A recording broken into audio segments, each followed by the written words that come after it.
available to naval aircraft contractors is a series of motion pictures prepared by the Navy's Bureau of Aeronautics to demonstrate successful factory methods employed in aircraft production plants. Produced through the cooperation of leading West Coast plane producers, the pictures present a wealth of information, description, and demonstration of production methods. Some are old, some are new, some are second-hand, some are shortcuts. All the pictures demonstrate the ability of aircraft producers to cope with necessity and adapt tools in hand to the pressing requirements of stepped-up schedules and changing designs. Lofting and layout employs frequent use of animation to demonstrate to the apprentice draftsman and to workers throughout the plant the basic principles and methods of lofting and layout. From the first drawings through construction of the scale model and its observation and testing in wind tunnel trials, the picture proceeds to the actual lofting and current practices on the loft floor, preparatory to the building of the full-scale mock-up.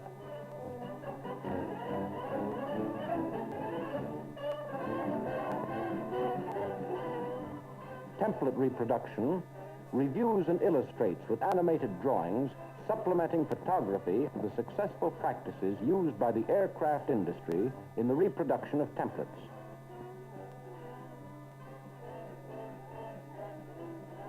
Included in the digest of current practices are sequences on the X-ray photography of templates, the ultraviolet process, the use of offset printing methods, and the highly efficient electrolytic process employed in turning out finished templates.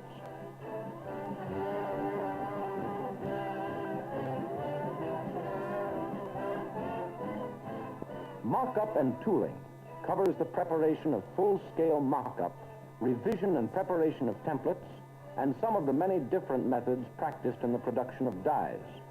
Also touched on is the building of jigs and sub-assembly fixtures. In this, as in each picture in the series, animation complements the photographic study of production methods.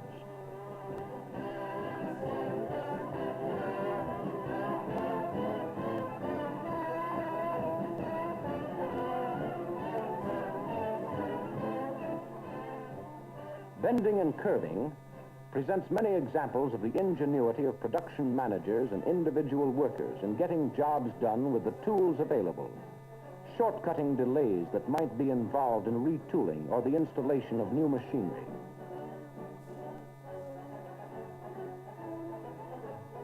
In one case, a workman devises a handmade wooden bending jig, the point being to get the job done. Production of curves is shown on the draw bench, on rolling mills, on wrap forming machines, on extrusion benders.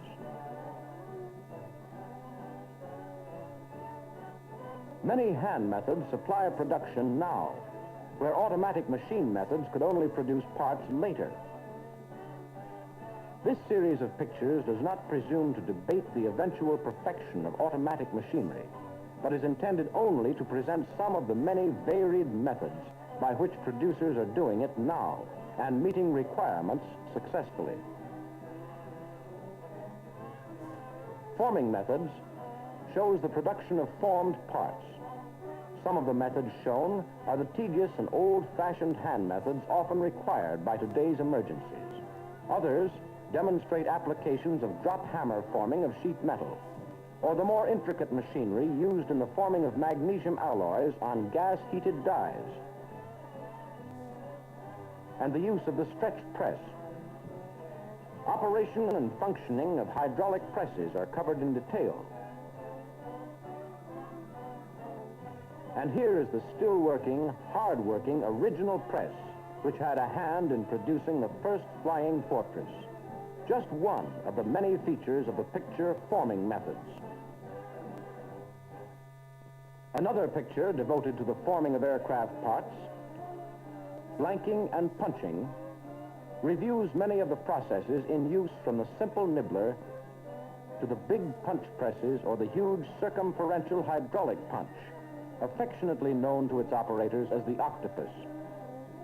Gang punching use of the turret punch, drilling, and routing are only a few among the many operations covered in the picture. Heat treatment examines current aircraft production practice in the use of fused salt baths followed by the cold water quench. The air furnace and cold water handling and the refrigeration of parts in storage or portable refrigerators awaiting their further use. Aircraft riveting presents the types of rivets used, the design and function of explosive rivets, the operation of the mechanical blind rivets, and the many types of riveting machines designed for handling the thousands of different items in assembling. Here are shown hand squeezers, self-bucking rivet guns balanced for easy handling by women operators, and the more complicated automatic and semi-automatic punching and riveting machines of the industry.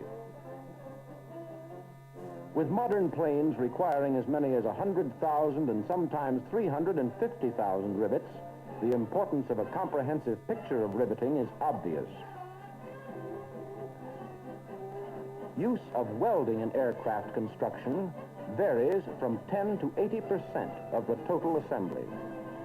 The picture Aircraft Welding tells the story, using animation with photography to show different types of welds, the use of refrigerated electrodes, the pulsation welding of heavy sheets, to mention only a few of the methods covered. Automatic welding machinery developed for continuous or semi-continuous spot welding carried on by women operators is among the many items of equipment reviewed.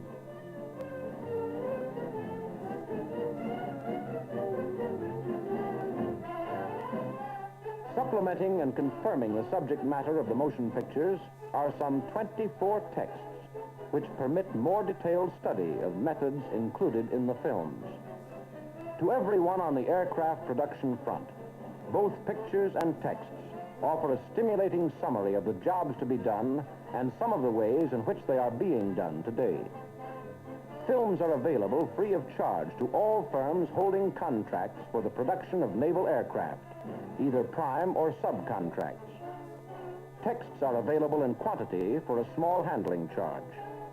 For further information, for texts or for prints of the production method motion pictures, address Lieutenant Commander H.F. Anderson, Bureau of Aeronautics, Navy Department, Washington, D.C.